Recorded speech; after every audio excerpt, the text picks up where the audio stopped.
Okay, class, we're about to start on section 7.1, rational expressions. Okay, it says here, recall a rational number is a fraction. So a rational expression is an expression in the form p over q, where p and q are polynomials, where q is not equal to 0. Example, we have x squared plus 5x minus 6 all over x squared plus 4x plus 3. This is an example. And we could do other examples. And another example is x squared minus 9, maybe over x squared minus 4. These are examples of rational numbers or rational expressions, I should say. Now, we scroll down here. It says rational expressions are also known as algebraic fractions. So what can we do with algebraic fractions? Pretty much anything we could do with numerical fractions, and much the same way too. We can reduce them, find equivalent fractions, add, subtract, multiply, divide them. Remember to let the skills you develop when working with numerical fractions be your guide for algebraic fractions as well. Example 1. Find the numerical value of each, the numeric value of each rational expression for the given value of x. So what we have here, we have a rational expression and we have what the variable is equal to. So all we have to do here is substitute in 2 wherever x appears.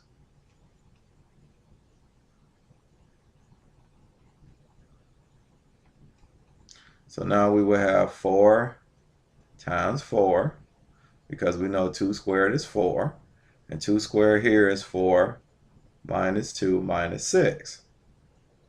Now 4 times 4 we know is 16. 4 minus 2 is 2. Minus 6 is a negative 4. And 16 divided by negative 4 we know is negative 4. And that is the final answer of A. Now we go here to B. Now with B, x is negative 2. So we'll substitute in negative 2 for x. And remember, whenever we substitute, we put that value in a parenthesis. So now we have 4.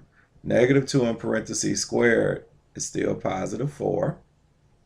And our denominator, negative 2 in parentheses squared is 4. And then we know minus a negative 2 will give us positive 2 and minus 6. Now 4 times 4 we know is 16. And our denominator, 4 plus 2 is 6, minus 6 is 0. So what we would have here, our answer would be undefined.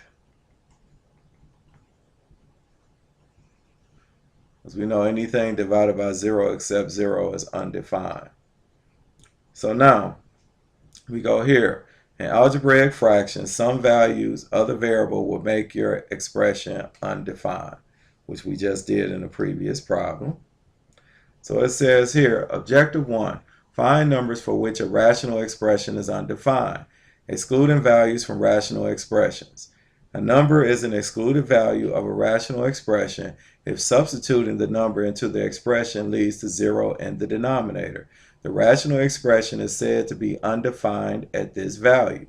So it says find all the numbers for which the rational expression is undefined. Now, to make this a little easier, we know a fraction is only undefined when your denominator is 0. And your numerator could be anything but 0.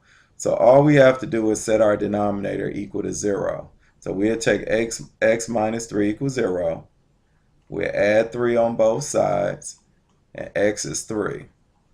So this is your answer. When x is 3, then your answer is undefined. Now we go here to B.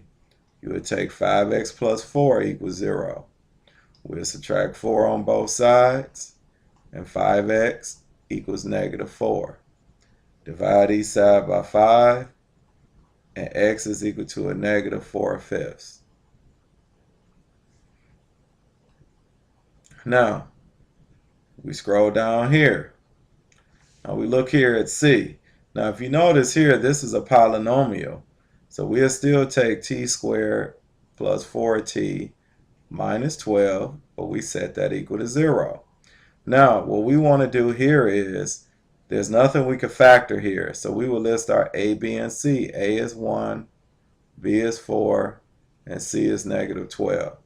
Now when we multiply our A and C, that will give us negative 12. And the factors of 12 are 1 and 12, 2 and 6, and 3 and 4. And we know since A and C is negative, but B is positive, that means that the smaller numbers will be negative. And when we add these numbers up, we know negative 2 and 6 will give us our 4. So we'll take t squared minus 2t plus 6t minus 12 equals 0. We group the first two values, we'll factor out a t, and we're left with t minus 2. We group the second two values, we can factor out a positive 6, and we'll be left with t minus 2. And so we will have t plus 6, and also t minus 2, and that equals 0. Now we know we will set both of these parentheses equal to 0. So I'm going to go over here to the side so I will have more room. So we'll have t plus 6 equals 0. Subtract 6 on both sides, and t is equal to a negative 6. Now that's one of our answers. Now we're going to take this t minus 2 and set it equal to 0. We'll add 2 on both sides, and t is 2. So we know our final answer would be t is negative 6, 2. And those are your two answers. Now, we set this denominator equal to 0. We'll do y squared minus 25 equals 0. So we factor this, we'll have y minus 5 and also y plus 5. Now we'll set both of these parentheses equal to 0. It's supposed to be y minus 5 equals 0. And then y plus 5 equals 0. So let me take this out of here. Okay, now we will add 5 on both sides. And we have y equals 5. We'll subtract 5 on both sides. And y is equal to negative 5. So our final answer is y equals negative 5, 5. Now, we come down here. It says to find any excluded values of the rational expression p over q. Set the denominator q equal to 0, which we did, and then solve the equation q equals 0. Now, objective 2, simplify rational expressions. Now, first we're going to go back. We're going to do a recall here. It says reduce the numerical fraction. Now, what we could do is this here. I think, well, first of all, we know 15 over 21. They both have 3 in common. We could divide the numerator and denominator by 3. So that will give us 5 over 7, which will be our final answer. Now, we scroll down here. It says use the same concept to reduce this fraction here to the lowest terms. So the first thing, in our numerator, we know that this is the difference of two squares. X squared minus 9, we know that will give us x minus 3 and also x plus 3. Now in our denominator, we may have to list our A, B, and C because they have nothing in common to factor. A is 1, B is 4, and C is negative 21. Now when we multiply our A and C, that gives us negative 21, which would be 1 and 21, and 3 and 7. And since A and C is negative and B is positive, that means that the lower numbers will be negative. Now when we add them together, negative 3 and 7 is what gives us 4. So I'm going to write this down here to be x squared minus 3x plus 7x minus 21. We group the first two values, we could factor out an x, and we'll have x minus 3. We could group the second two values here. We could factor out a positive 7, and we'll have x minus 3. So we have x plus 7, and we'll also have x minus 3. So that will be our denominator, x plus 7 and x minus 3. Now if you notice here, we can simplify out this x minus 3 and the x minus 3. So that leaves us x plus 3 over x plus 7. And that's all we could do with this problem. Now, we can scroll down here. It says a rational expression is in lowest terms if the numerator and denominator had no common factors other than 1. We simplify a rational expression by writing it in its lowest terms. So, to simplify a rational expression, factor the numerator and denominator, divide out any common factors so that the expression is in lowest terms. So we look here, 5x minus 15.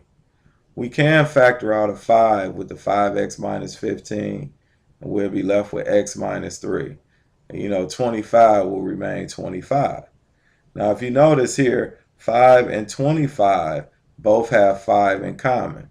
So we could divide the numerator and denominator by 5. We know 5 divided by 5 is 1, and times this parenthesis will leave that parenthesis, the x minus 3.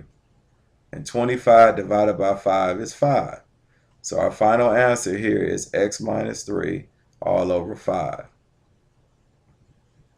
Now we come here to b. In our numerator, if you notice, this is the difference of two squares. So we add k minus 3 and k plus 3. Now our denominator, we got k squared minus 5k plus 6. I'm going to list my a, b, and c over here since we're done with this problem. So we know a is 1, b is negative 5, and c is 6. So we multiply our a and c, that gives us 6, and we will have 1 times 6 and 2 times 3. But since a and c is positive and b is negative, that means both of these values will be negative, just like we learned in the previous chapter. And when we add them together, negative 2 and negative 3 is what gives us the negative 5.